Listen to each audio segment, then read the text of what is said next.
Welcome back to Saturday Sports Special. Sprinter prodigy Brianna Liston is having the season of her life and is now one of the leading sprinters in the world in her age group.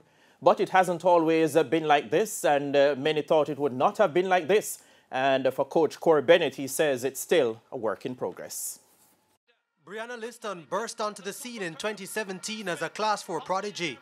Her 23.72 seconds still stands as the Class 4 Champs 200-meter record when she was wearing the green and gold of San Diego.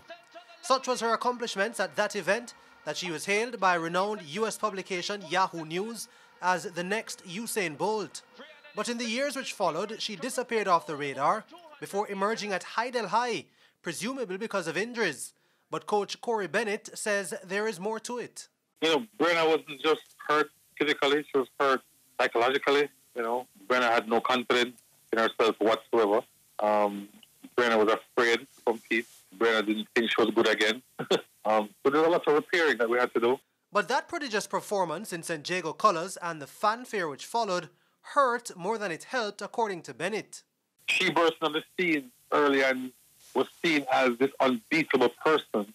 Kind of did some damage to her because whenever she lost, it's like, oh my God, it's for me. And she didn't want to compete again. She wasn't sure how to compete again.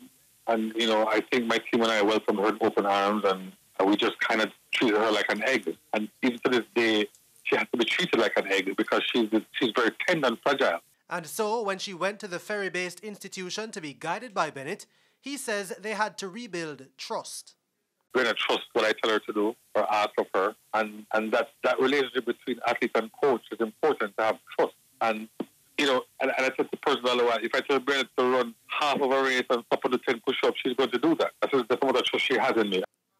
Her 22.53 and 11.14 second performances have gotten fans so excited that they believe she could make the national senior team. But Coach Bennett is urging caution. We have so many out-of-the-ordinary ladies who are still young enough to be competing. I mean, the top 300 speaks for itself. And then just behind them, you have the Brianna Williamses and you have Ashanti Moore. And you have quite a few persons who still are right there. So it's not something that we're looking at, to be honest. If the organizers would allow her to run the 200, not necessarily to make the team, but to get a good hard run, then that would be welcome in preparation for World Under-20s. But no, it's not something that I think would entertain at this time. She's still young. Liston is currently ranked second in the world over 100 and 200 meters among juniors and was part of Jamaica's world record under-20 4x100 meter relay team. Jordan Fort, TVJ Sports.